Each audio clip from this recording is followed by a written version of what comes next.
Clerk will open the rolls.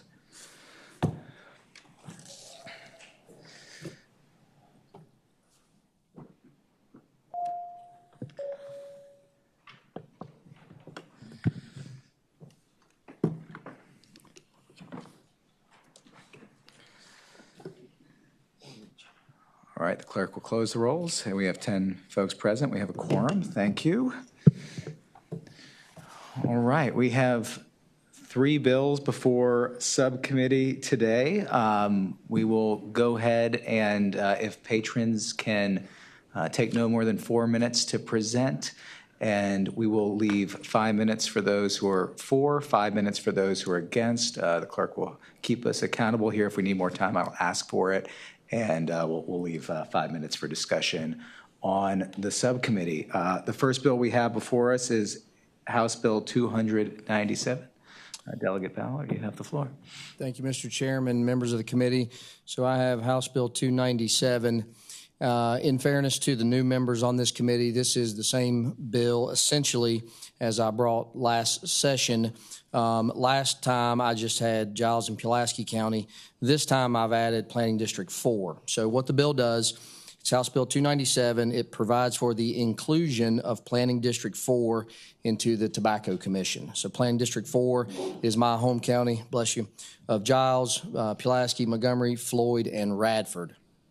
So as this committee is well aware, the commission was established for the purposes of determining appropriate recipients of monies in the Tobacco Indemnification and Community Revitalization Fund, and causing distribution of such monies to, 1, provide payments to tobacco farmers as compensation for adverse economic effects resulting from loss of investment in specialized tobacco equipment, barns, and lost tobacco production opportunities associated with a decline in quota, and number 2, to revitalize tobacco-dependent communities. And that's the prong number 2 that really I want to focus on. So again, being brief, Mr. Chairman, just to give an example, so as I said, I'm from Giles County. It's definitely a tobacco-dependent community in that more than 1,000 high-paying jobs were lost as a result of declining tobacco and cigarette markets at the Celanese plant in Giles County. So that once was our largest employer in Giles County. It probably still is. It's closed, but we lost a lot of jobs due to the declining market. And so we estimate about $700,000 in annual tax revenue associated with declining coal markets from the closure of another plant that's in my district, Giles County, the Glenlyn coal-fired plant. And so essentially, Mr. Chairman, members of the committee, what this does is it seeks to add Planning District 4 to the commission. I certainly hope this committee will act favorably upon the bill and report it out. Thank you, Delegate. Do we have folks that are here to speak in favor of the bill? No one is here to speak in favor, no. Just I'm a army of one. Right. Does your army of one joined by opposition? Is there anybody here opposed to the bill? All right. Go ahead. Well, you have some fighting to do in your army. There you go. Good afternoon. I'm Stephen Verson, the Deputy Director of the Tobacco Commission Revitalization Commission. Just to share, in the past, the Commission has opposed extending the footprint. Does the Commission oppose that now? I can't say to that. I can only speak that in the past they have opposed. Okay, thank you. All right, I'll turn it over. We don't have a functioning request to speak pad, so we're going to do this old-fashioned way. If you could just raise your hand, I'd appreciate it. Does anybody have any questions? Question, if you add Planning District 4, how many new seats to the Tobacco Commission will be added? Mr. Chairman, Delegate Weber, I don't know the answer to that. The last speaker may know the answer. With the inclusion of those 1, 2, 3, 4, 5 localities, I don't know if that's 1 or 2. I just don't know the answer. No idea. Okay. Are there any other questions? Go ahead, Delegate Laufer. Thank you, Mr. Speaker, or Mr. Chairman. I'm just wondering, what were the oppositions last time? Again, I don't want to speak, Mr. Chairman, to the delegate's question. I don't want to speak for the commission. I think really what the underlying theme is, it's a pot of money that is to be protected with the existing members, localities in the commission, and so expansion of that just has more hands in the pot. Go ahead, Delegate Love. Could you tell us who is in the pot of money or what localities are included and how they were chosen? The delegate has dialed a friend. Go ahead. You're now my friend. You were my opposition. No, we're friends, of course. So See how I did? That's a lawyer trick. flip a coin today. Stephen Versant, Deputy Director with the Tobacco Commission. It was established in 1999.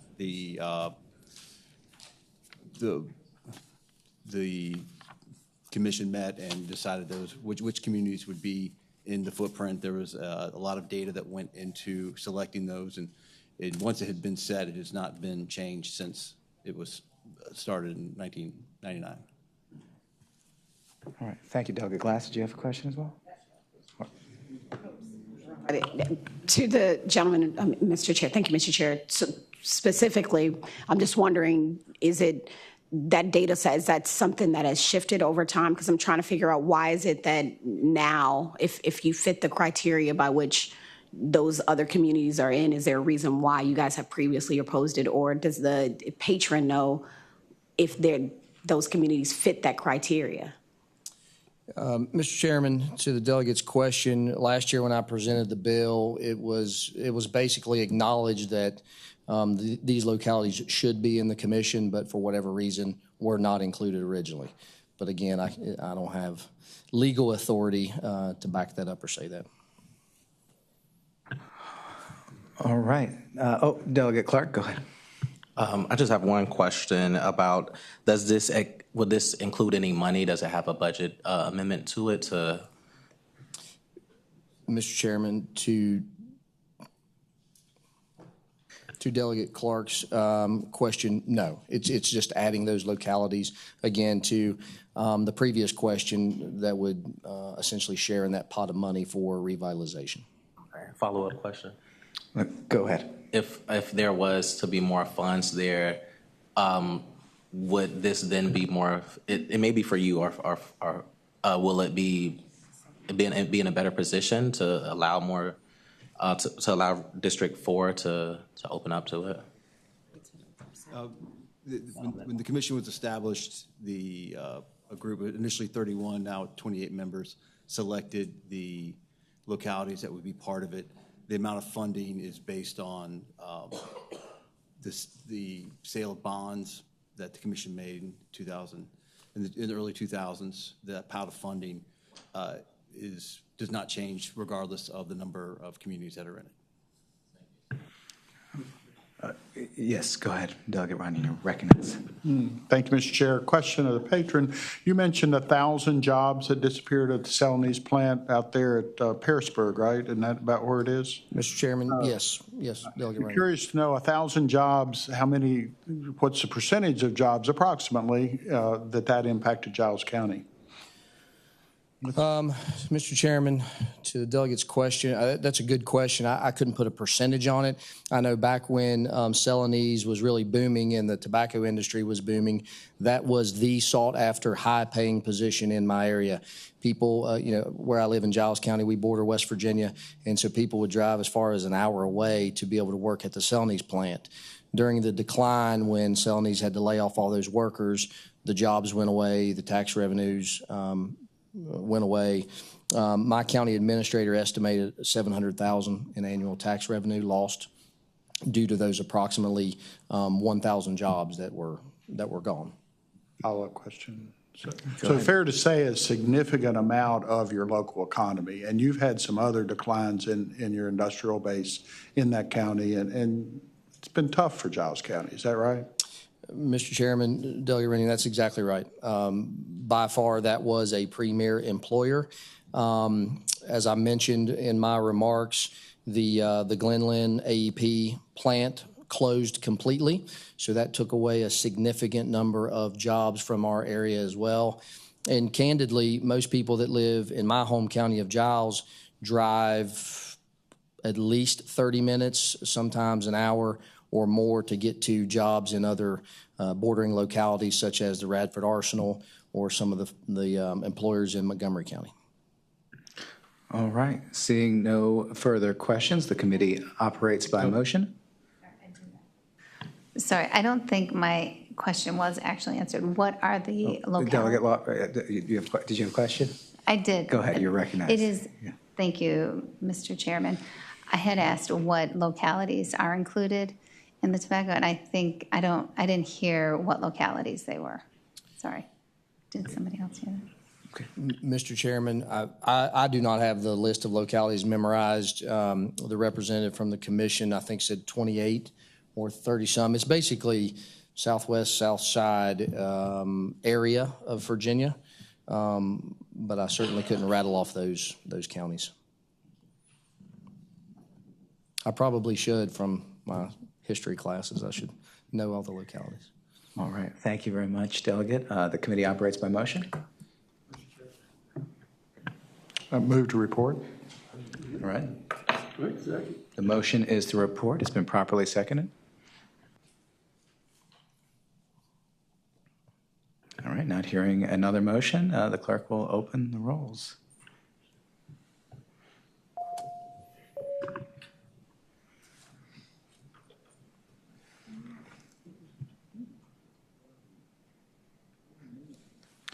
Clerk will close the rolls. The motion was to report. It fails on a vote of 2 to 8. Thank you, Mr. Chairman, members of the committee.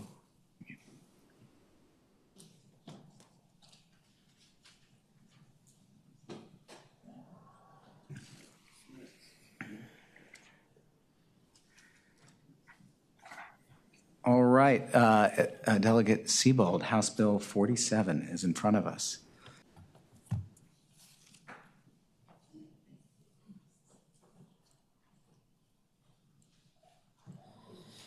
Thank you, Mr. Chair.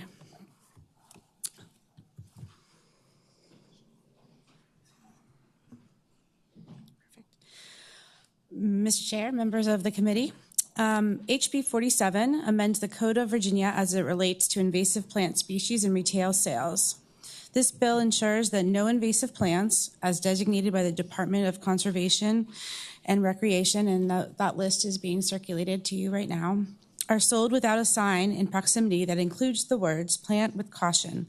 Invasive plant species may cause environmental harm. Ask about alternatives." And you should have that sign in front of you. HB 47 will protect Virginia's natural areas from the increasing threat of non-native invasive species such as English ivy and Japanese barberry, which can harm and even kill surrounding native plants and wildlife. In addition to the damage caused to natural environments in Virginia, these invasive species also take an economic toll. Private landowners and state and local governments spend millions of dollars annually to control our invasive plants and restore the areas these species have damaged. This bill will prevent this unnecessary cost by ensuring that all Virginia consumers are able to make informed decisions about their purchase and learn about native alternatives to invasive species that will not damage surrounding environments. Mr. Chair and members of the subcommittee, I ask that you vote in favor of this initiative, which ensures that Virginia consumers can make well-informed purchases, limits the cost of controlling invasive species, and protects native plants and wildlife in the Commonwealth. Thank you. Thank you very much, Delegate. Are there those here to speak in favor of the bill? Mr. Clerk, if you could track 5 minutes for. Thank you, Mr. Chairman. Jay Ford with the Chesapeake Bay Foundation. We're very much in support of this legislation and thank the delegate for bringing it. Invasives, as she mentioned, have a tremendous economic impact on the Commonwealth, but in our world, they also have a tremendous ecological impact. There is no ecosystem across the Commonwealth from the moment you get out of the water on the coast till you find yourself in an old-growth forest out in the valley that has not been impacted by the presence of invasive species. These are plants that are opportunistic, and particularly in the face of climate change, some of these species have been able to get a more aggressive foothold. The damage to these ecosystems ends up having not just impacts on those native plants and species, but it can lead to eroding of ecosystems that then has water quality impacts. And as we've already heard, this can also directly impact the bottom lines of many of the people that depend upon the natural resources like their farms and forests that they're managing, as invasives have become a huge, huge issue. So we're very supportive of this. We do know that there's some interest in carving out a special niche for sterile invasive plants. I would urge you all to not muddy the waters. This is already something that would be very difficult from an enforcement standpoint, and is probably going to have to be worked through. But the problem with a sterile plant is nobody can tell that it's a sterile plant by looking at it. And the truth of the matter is it's in the Commonwealth's best interest to be encouraging people to move more towards native plants. And so from an enforceability standpoint, we'd encourage you to move away from that. Additionally, those plants that are sterile, that's only one part of what makes something invasive. A lot of these plants, the reason they're invasive is because they're aggressive growers, where they do things like fix their own nitrogen or climb your trees in porcelainberry and kudzu. So it may not reproduce, still an invasive plant. And so we would urge you not to consider any kind of distinction, that we think this bill is good as written, and urge your support. Thank you so much. Others in favor? Good afternoon. I'm Jim Hurley with the Partnership for Regional Invasive Species Management, here to support HB 47. HB 47 is in the same spirit as HB 2096 and the client notification provision of HB 2096 from the last 2023 session, which required installers or landscapers to inform their clients if they were going to install any plant that's on that list that you just received as well. So this is, again, in furtherance of full information to the public. The risk of that landowners face at this point without such a provision and buying invasive plants at retail establishments is that they can invest several hundred, thousands of dollars in those plants and not know what it is that they're buying, install those plants, and be faced with a big invasive plant control problem thereafter. So this bill would inform them, would require retailers to inform them of what it is they would buy and give them the possibility of an informed choice.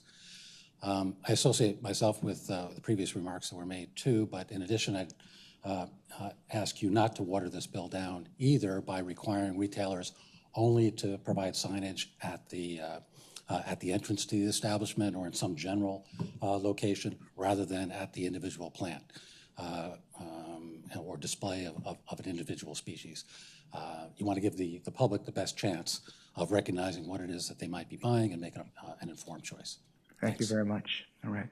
I think we have about a minute left, so you might want to just... Chris Lane, Virginia League of Conservation Voters. I'll associate the majority of my remarks with the previous folks. But in addition to Virginia LCV, I want to come to you as one of those ignorant homeowners, a recent one, and just say it's really great to have the opportunity to see, hey, if I get a pear, will it produce fruit in 2 years? Hey, if I get a ground cover, will it sprawl? If I want to be a good neighbor, hey, is this plant going to be an invasive? So I would just ask in terms of those of us who want to be good neighbors and who need that information because we sometimes don't know what we're doing, I encourage you to support the bill.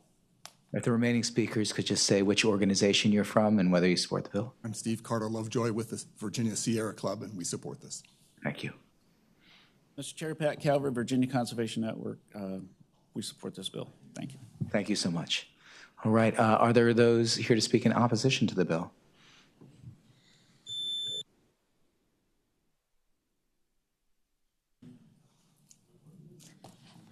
Hello, Mr. Chair and members of the committee. Katie Hellebush, representing the Virginia Nursery and Landscape Association. We are, in fact, opposed to the bill in its current form. Nurserymen and landscapers are dedicated to the development and growing and incorporating non-invasive sterile cultivars of all sorts of plants into all gardens and landscapes. Non-invasive sterile cultivars are available and are being developed for plants that you would traditionally associate as invasive to those in gardens and landscapes, as well as those you might not associate as invasive species. HB 47 refers to the DCR Virginia Invasive Plant Species List. This list was developed for educational purposes only and has no regulatory authority. Each species is unique. Putting a comprehensive and current up-to-date list of all species and cultivators would be challenging, as new products are continually coming to the market, and it is equally difficult to keep up-to-date the invasive plant list. VNLA has a couple of objectives to this bill, and so I'll just go through those briefly. First of all, it is burdensome to logistically try to place signage at each individual display as it asks of the different plants, and that's why we have suggested signage at public entrances because VNLA does want to educate consumers, but we want to make it logistically feasible for our members, and our members can be outdoor nurseries, of course, can be your local home and garden stores. So we want to make it feasible for those who are very large on acres of land and also in a home and garden setting. And then secondly, the language that has been suggested, one of my board members put it very aptly, it seems geared more towards a pesticide label than a plant or a shrub or a tree that provides beauty. And therefore, we would suggest an alternate approach that would align with our mission to educate consumers and provide the opportunity to discuss the alternatives to invasive species. And so we would propose not only the signage be posted on property entrances, but also a Know Before You Buy campaign that would cover what are invasive plant species and include a QR code to learn more. And this, we might suggest that the development of this campaign could be left to VDACs to focus on the education of consumers. So with that, I'll just put it briefly that VNLA opposes the current state of the bill, but not the mission of the bill to educate consumers. We just want to make it feasible for all of our members throughout the supply chain. Thank you so much. Thank you. Yep. Seems like we have 2 minutes left, and I'm going to, the clerk has alerted me that we have some speakers on Zoom too, so I won't count that against your time. We'll give them a separate timer. That's fine. Thank you, sir. Good afternoon, Mr. Chair, members of the committee. Heidi Hertz with the Virginia Agribusiness Council. Appreciate the conversations with the delegate. Unfortunately, we do also oppose the bill. We have worked with legislators in the past, Delegate Krizik last year on a signage bill, and worked over on the Senate side to look at how we can make this bill work for our members. And we do think that there is a compromise that can be had here and look forward to working towards that. Thank you. Thank you very much. You said we have 6 speakers on Zoom, Mr. Clerk, is that right? Okay.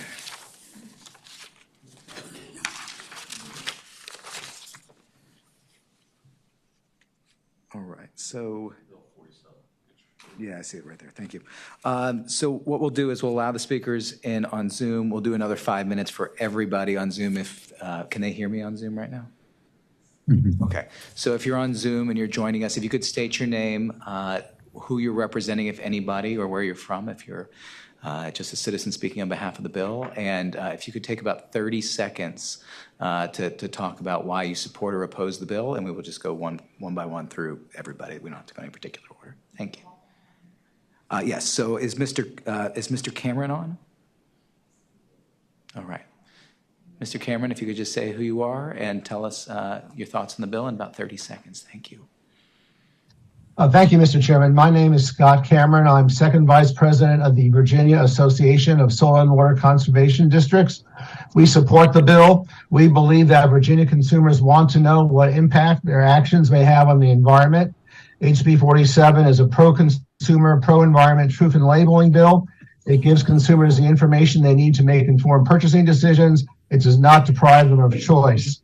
Thank you very much, Mr. Chairman. We urge prompt passage of the bill. Thank you so much. That was perfect. If everybody else can follow Mr. Cameron's example, we appreciate it. Mr. Hurley, are you on the call? Oh, you spoke in person. Yes, thank you. He's covering his bases. That's right. Avril Garland? Yes. Can you hear me? We can. Thank you so much. Welcome virtually to our subcommittee. Thank you. My name is Avril Garland. I am representing Friends of Aquitaine Creek. We support the bill. An example is in Japanese Pachysandra, we had neighbors who had no idea that it was invasive. And we took out in 2019 133 trash bags filled to the top. We had so many that the county had to put a dumpster. So please label clearly all invasive plants for sale. Thank you. Thank you so much, Ms. Garland. Do we have Dr. Schiller on? Okay, Dr. Schiller, go ahead. Okay, hi, thank you very much. My name is Joan Schiller. I'm speaking in support of HB 47 as a private citizen, but I'm a retired medical oncologist, formerly deputy director of the Nova Shire Cancer Institute. As a lung physician, I know the importance of clean air and in maintaining health and the importance of trees and keeping the air clean. Please support HB 47. It makes no sense for volunteers to remove these invasive plants manually if we're going to keep selling them without warning them. Thank you. Thank you so much. Appreciate it, Dr. Schiller. Ms. Grebe, are you on? I am. Thank you. My name is Renee Grebe, and I'm speaking in support of HB 47 on behalf of Nature Forward. I think we need all the tools in our toolbox to fight invasive plants in our forest, meadows, and neighborhoods. And we really think this is a great educational opportunity to turn off that proverbial spigot of invasive plants that is flooding our nature. Thank you so much. Thank you so much. Dr. Martin? I'm Betsy Martin, and I'm representing the 5,000 members of the Audubon Society of Northern Virginia, and we very much support this bill. These plants are destroying Virginia's forests, and they supplant natives that support wildlife, and they cause a great deal of damage. And educating consumers is one avenue to try to address the problem. Thank you. Thank you so much. And finally, Mr. Tobin? Yes, thank you very much. I'm also strongly in support of the bill, and I'm representing myself, but the bill has great personal interest to me because several years ago, I undertake a landscaping project on our property, which is wooded and abuts a local natural park. I live in Arlington County. At the time, I requested help from a nursery to select plants because I knew nothing literally about them. Requested native plants. And I think my level of ignorance was similar to what most people are like in the public today, wanting to do the right thing vis-a-vis nature, but not knowing how. Long story short, close to $4,000 worth of plants were installed, and only after did I realize that many of those were known invasives. I've been removing them ever since, them and their descendants. And I wasted a lot of money, but I'm still wasting a lot of time. I think it's entirely reasonable that we don't expect consumers to be botanists or ecological restoration experts. And labeling is the simplest and easiest possible method to actually enable people like me not to end up in the situation that I'm in. Thank you very much for consideration of this bill. Thank you so much, Mr. Tobin. Thank you for all of you for participating via Zoom. That's an exciting new option in this building and in this General Assembly. With that, I will turn it over to the subcommittee. If you have questions, again, we're still having issues with the request to speak. So like in first grade, please raise your hand and I will call on you. Go ahead, Delegate Wilt. Thank you, Mr. Chairman.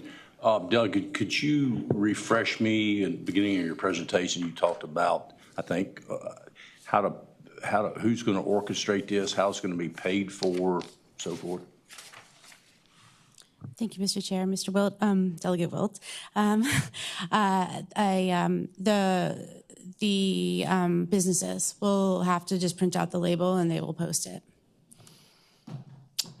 The label I gave you, sorry, follow up, Mr. Chair. Yeah, the label I gave you is a blown up example of it. It's a sample. We're expecting it to be much smaller. All right, thank you. All right, seeing no further questions, go ahead, Delegate Lawson. Thank you, Mr. Chairman. How will this be, how will this information be communicated to the vendors? Will this be through, I'm not sure. I'm in support of this, but how are you going to communicate this with, as we've mentioned, there's so many different avenues to get this, to get plans? Thank you, Mr. Chair.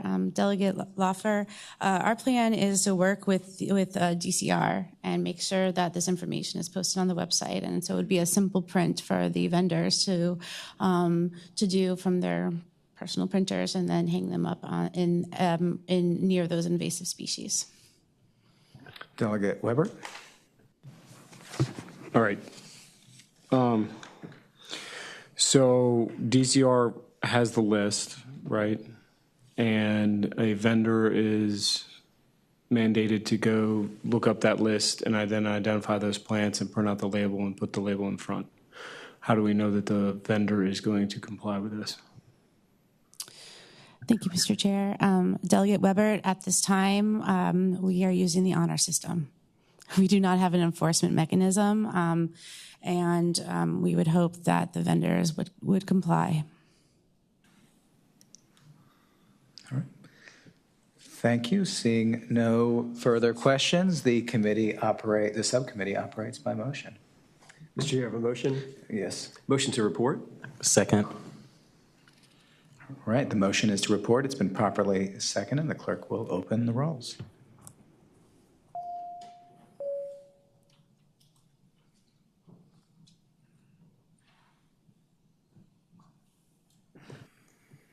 The clerk will close the rolls. The motion was to report. There are 6 yeas, 4 nays. The motion reports. Thank you, Delegate. Thank you, Mr. Chair. All right. The subcommittee is going to go at ease. We were waiting for Delegate Bulova. He will be here in just a second. So I will summon him. And if you could just hold your seats for a minute. Thank you.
we have in front of us HB 320, Delegate Bulova, the floor is yours. We know you're on the local elevator. Yes, thank you very much, Mr. Chair and members of the subcommittee. I appreciate your flexibility in giving me time to run down here. So this is House Bill 320, and I believe we're going to have a small line amendment. I can explain the bill, and then maybe if it's okay with you, Mr. Chair, we can go ahead and adopt it at that point, just so you have some context. But I really appreciate this subcommittee's willingness last year to address invasive plant species, I think in a really meaningful way. And it is a huge problem, one that's not just bad for our ecosystems, but quite honestly, it's a very expensive problem. I didn't realize how expensive of a problem it was until I picked up the Farm Bureau magazine a couple months ago, and it cited that it had about $1 billion worth of economic impact on agribusiness.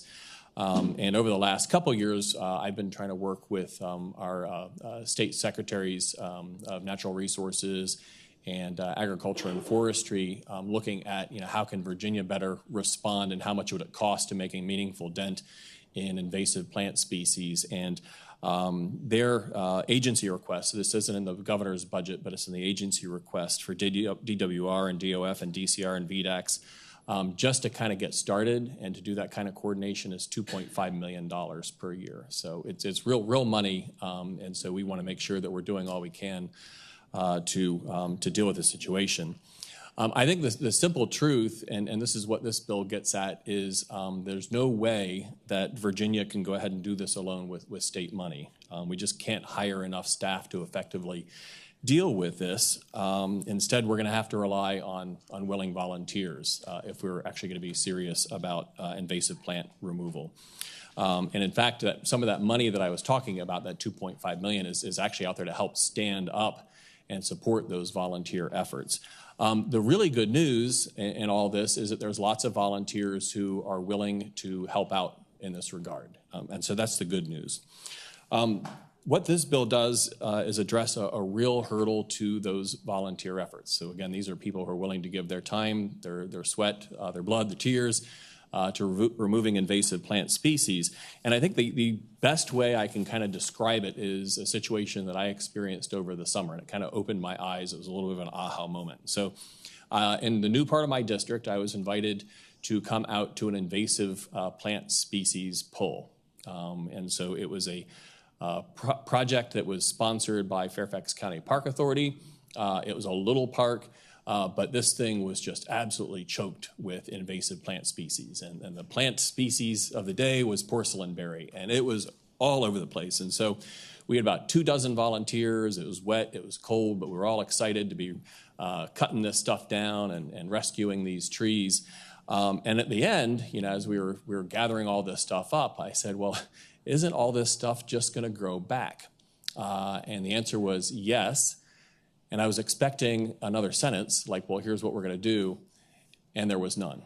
And so that gets at the problem. And so the way it was explained to me, and what I understand is the issue here, is that even if the locality of Fairfax County Park Authority wanted to allow for a volunteer just to go ahead and squirt some pesticide on those vines, they couldn't, because state law says that no representative of a government agency, and this has been interpreted to mean unpaid volunteers, can apply any herbicide on any public land without being a commercial applicator or registered technician. And if you know what it takes to be a commercial applicator, that means that you've got to have 40 hours of experience, you've got to take an exam, and then have a certain amount of time under the tutelage of the applicator. So this prohibition, though, applies not only to the restricted stuff that we don't want volunteers using, it also applies to the unrestricted stuff that you and I could walk down the street right now and buy at Home Depot. And so you have this weird situation where a volunteer can apply herbicides on HOA common property or at a shopping mall or a private golf course, but they can't under any circumstances apply these herbicides on public land, even if trained to control invasive plant species. And so for better or for worse, herbicides do play an important role in invasive plant management. You can't do it without them because they're invasive, right? They continually go ahead and grow up. And so what this bill tries to do is recognize that and do it in a safe manner so that our volunteers can help our localities and the state tackle this. So what the bill does before you is a couple of really simple things. So it allows an unpaid volunteer to use herbicides, but only if it's a non-restricted herbicide. So it's something that you can buy at the store. I can go to the store and I can apply it on my property today. The local political subdivision provides express authorization. So completely permissive. No government ever has to do this. They have to agree and then authorize the volunteer to do this. Only when dealing with invasive plants and noxious weeds. So this just can't be out there doing routine gardening. It has to be focused on invasive plants and noxious weeds.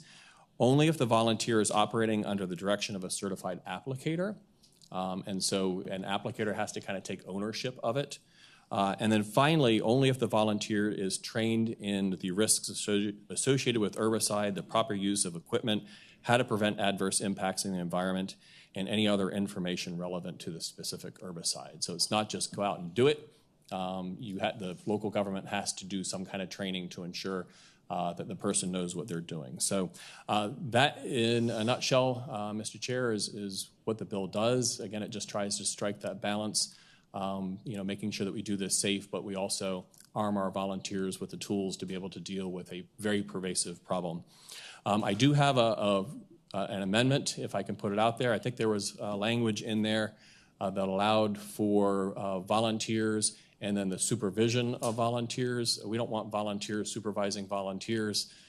We want there to be kind of a direct connectivity, with the certified applicator and the volunteer to be trained. And so that would just strike out that language about being able to supervise other volunteers. Mr. Clerk, can you report the proposed line amendment, please?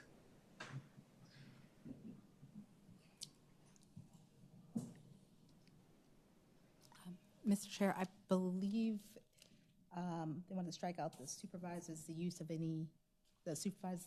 that correct? Mm-hmm. And that would be on line 45. So line 45. Or supervises the use. Okay.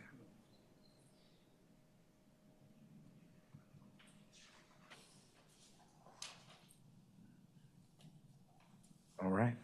The committee operates by motion. On the line. Is there any discussion on the amendment? All right, it's been moved and properly seconded. All in favor of adopting the line amendment, please say aye. Aye. Aye. All right. All opposed? The ayes have it. The line amendment is adopted. With that, if you are here to testify, if we could reset the clock, Mr. Clerk, there'll be 5 minutes of testimony on behalf of the bill, 5 minutes for those opposed, and then we will leave 5 minutes for those on Zoom. If you are in favor of the bill, please come forward to the dais.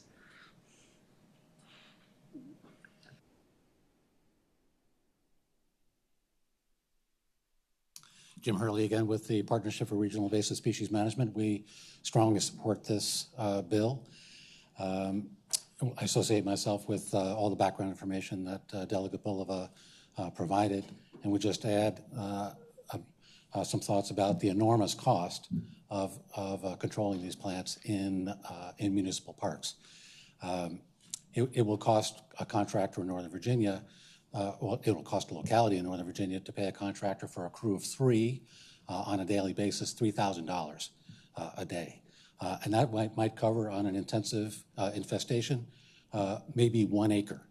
Fairfax County has about 20,000 acres of natural lands that, just one example, 20,000 acres of natural lands, a lot of which is infested by invasive plants. So you can imagine that the maybe it's $150,000 in an annual appropriation in FCPA's line item budget will not go very far to treat those invasive plants. They really need to extend the workforce, and there are a number of volunteers out there who are ready, willing, and able to do the work under the the type of supervision and program that that Delegate Bulova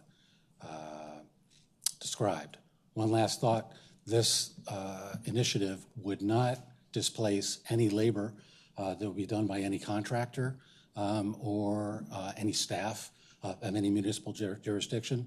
The treatment of invasive plants is solely focused on natural areas where no activity, no control, no vegetation management activity is happening virtually at all in local jurisdictions. So either volunteers will do this work, or with a limited budget, some contractor activity could be paid for that would be supplemented by volunteers who could maintain the work that is done for an initial year or two into years 3, 4, 5, or 6, however long the seed bank lasts. And that's the problem, is the seed bank. Thank you. Thank you very much. Next speaker. Mr. Chairman, Corey Connors with the Virginia Forestry Association. We're standing in support of this bill. Invasive management is a tremendous cost to Virginia's forest landowners, and I think that Delegate Bulova has taken a leadership role in invasive management in terms of trying to support funding for invasive management at the state level. It's going to take an army to take care of what we have out there. We hear it all the time, including from our recently held Landowners Council, that invasive management is a significant cost. So I think with the guardrails that Delegate Bulova described, and kind of what the previous speaker said with respect to technicians, there's plenty of work out there that needs to be done, and we need an army to do it. So we support the bill. Thank you so much. Mr. Chair, for the reasons you just heard, Virginia Conservation Network is in support of this legislation. I think you just took position to support a strong education aspect, and this is a very proactive way of managing invasive plants. So we hope that you will vote for it. Thank you. Thank you so much. And will those who are here to speak in opposition to the bill? Delegate Bulova is a very scary individual. I guess there's nobody who wants to oppose his bill. Maybe online. If we could go to the Zoom, and then just, if you could let me know who is in the room, and I'll just call them in the order that you tell me. No, I had him. Yeah, okay. So Mr. Tobin, we'll go backwards this time. Thank you very much. When I was speaking about the Bill 47, I was speaking of myself as an uninformed consumer. I will say since then I've spent incredible amounts of time becoming educated, and now I'm supporting House Bill 320, and I'm hoping to represent all of the future volunteers who are allowed to utilize herbicides on public lands. And the reason I can represent them is I currently have that privilege with the National Park Service, working in one of the national parks in Northern Virginia. And as a result of being able to use herbicides, my productivity in removing herbicides has gone up exponentially. I can now kill a plant rather than just cut it and watch it grow back later. And as a result, not only is my productivity increased, but my motivation to volunteer has also gone dramatically up because I'm not wasting my time. I did have to become a registered technician in order to gain permission from the National Park Service. This was a lot of work for me, but it wasn't impossible given my kind of life situation. But much of the training was actually irrelevant to the narrow way that I use herbicides today in a natural setting. I'm a strong supporter of safety, effective pesticide usage and regulations, but I don't believe that the bulk of the material that's necessary to become a registered technician is actually necessary to be very, very safe and effective. Because park authorities get to choose who, how, and where any volunteer can operate. I think if you imagine a person with 1 or 2 herbicides to use on a small pallet of invasive plants in a park that they probably know very well, they're certified by, or they're supervised by someone, I think you can see that this is a reasonable approach. And I would strongly encourage the committee to support this bill. And hopefully we'll have thousands more people like me in the future. Thank you, Mr. Tobin. I hope so too, and thanks for volunteering and coming forward and speaking today. Ms. Grebe. Yes, thank you. Again, Renee Grebe, speaking in support of HB 320 on behalf of Nature Forward. Similar to HB 47, we need legislative help to address this worsening problem of invasive plants. We've just heard a lot of great stories. I, in my personal time, lead invasive plant removals in Fairfax County, and it is so disheartening. I've been doing this for 10 years. It's really disheartening to come upon either a species that is not controllable by pulling, like wisteria, Chinese wisteria, or a size of a plant that you just cannot pull. It's been there for decades. And all you can do, as was said before, is cut it and watch it grow back again. That becomes really demotivating to volunteers like me. But Delegate Bulova laid out the problem in the story really clearly. If we can use an herbicide today at home, so should volunteers with the proper training. The facts are that we are losing a battle against invasive plants in our natural areas, and we need this help. Thank you for considering support of this bill. Thank you so much, Ms. Greavy. Ms. Garland, I think you're batting cleanup. Hi, I'm just testifying for myself. I'm saying that the options that we have now are actually very dangerous. It's ironic that some people have said, the herbicides, it's so dangerous. I mean, I've pulled out my back 3 times and had to go to the physiotherapist for months because I strained my back over trying to pull out big roots. And most of the people doing this work are, a lot of people are in their 70s, and we're just swinging big pickaxes and root wrenches. It's actually quite dangerous. Using a herbicide would be a lot safer. Thank you. Thank you so much for your testimony. I turn it over to the committee for questions. I think the request to speak queue is working, so you can use your oh, look at that. It is working. So no pickaxes, but please press your buttons, and I will recognize you. Delegate Wilt. Thank you, Mr. Chairman. I guess maybe, a response from the patron, but a concern. So the members that have been around for a little bit, if we think back several years ago, the broad discussion that we have that's pretty intense on the use of herbicides is in regards to pollinators.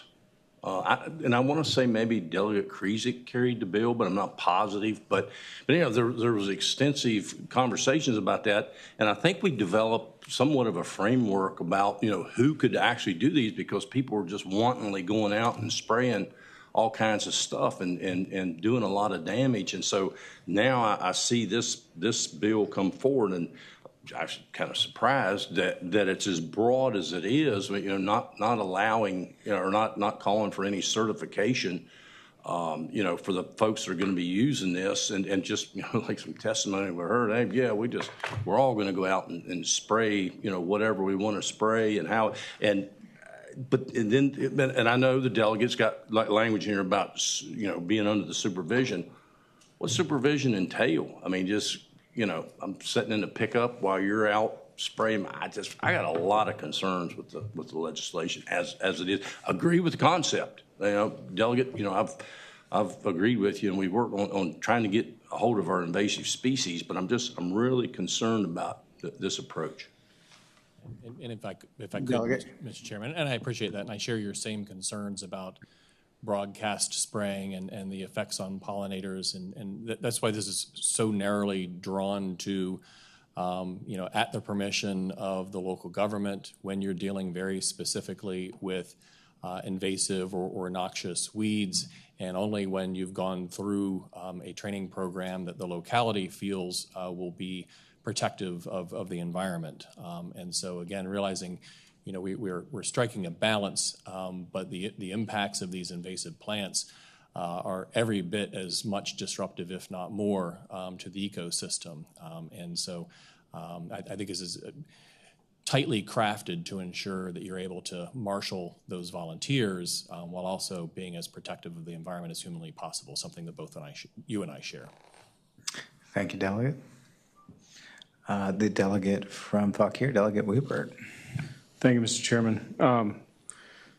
Delegate Bulova, can you give the committee an example of what a non-restricted herbicide that one of these volunteers may use would be? I guess Roundup is kind of one of the ones that everybody knows when you go to Home Depot. So that is a non-restricted herbicide that anybody could go ahead and pick up and spray weeds in their yard. So that's an example of what would be considered a non-restrictive herbicide. Further question, Mr. Chairman? Go ahead, Delegate Weber. So in regards to training the volunteers, what do you envision the locality would do? Just basically, like, here's the positives, negatives, here's how you use it, and that's it? So it'd just be like an hour before they go spray? Yeah, and Mr. An Chairman, identification of the invasive, obviously. and not trying to micromanage how a locality would put together their training program. I think the key things are, number one, it has to involve a certified applicator, right? And so you've got somebody whose license is on the line and who is properly licensed, who is providing that training and has to take some kind of responsibility. And then there are the 4 very specific things that have to be touched on with the training. I would imagine, that your locality would work very closely with Cooperative Extension, with VDACs, in putting together their training program, because I can't imagine any locality not wanting to have a robust program, if they're going to allow volunteers to do this. All right, Delegate Runyon, the pickaxe. Thank you, Mr. Chair.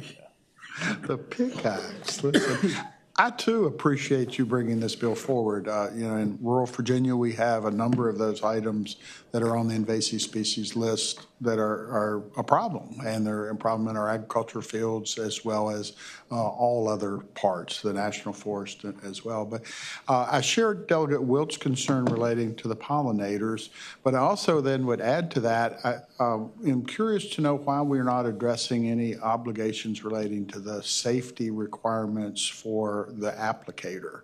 And is that addressed somewhere in the bill that I perhaps missed? But recognize unregulated herbicides have a different level than the regulated two, but there's still, I think, the ones that I use say that I should do all the stuff I'm supposed to do. So Mr. Chairman, I think that's captured in Romanet number 1 and Romanet number 2. So the risks associated with the herbicide being utilized, and so that's both the environment, but also personal risk in terms of making sure you've got the correct PPE when you're going out there. And then the second one, the proper use of equipment used to apply the herbicide. So I can't imagine that personal protective gear would not be a key component of any kind of training or safety program. Yep. The delegate from Henrico, Delegate Willett. The delegate from Albemarle, Delegate Laufer. I'm just wondering, thank you, Mr. Chairman. I'm wondering about the supervision. Would the county employee be with the volunteers as they're spraying? I've been part of some of these efforts myself, and sometimes they spray the wrong thing, and it's like, oh, that was the wrong thing to spray. I'm just wondering, would there be an employee that is responsible for being there when it's... Yeah, I'll have to leave that to VDACs in particular, because I know direct supervision is in the code. That doesn't necessarily mean that they have to be on site the whole time, but there has to be a direct link between that supervisory role and the people on the ground who are actually doing that. But somebody from VDACs could probably do a much better job of explaining exactly what that means. But I will say, and I know the administration has not taken a position on this, but they were helpful in terms of providing parameters that I would want to consider should I introduce such a bill, and they were kind enough to lay out those parameters which are outlined in this particular bill. And one of the items in there was the supervision language from a certified applicator. Thank you. Delegate Willett, we have time for one last question, so go ahead. Actually, just a comment that I also have been on some of these polls before, and so I'm very sympathetic to the earlier speaker public testimony about strain backs and all of that, and then the frustration that the weeds just come back. I did get very nervous though preparing for this meeting because I got a text about the bill, and the tagline or the introduction to the text talked about evasive plants, and I thought, oh my God, we've gone from invasive plants, now they're also evasive. And so we're not even going to be able to find the ones that are taking over the world. Little shop of horrors, yeah. They grew legs. So I think we took it over. But I do appreciate the patron, Mr. Chairman, bringing this forward. All right, thank you. The committee operates by motion. Move to report. It's been moved to report. Moved to report and properly seconded as amended. Thank you. Clerk will open the rolls.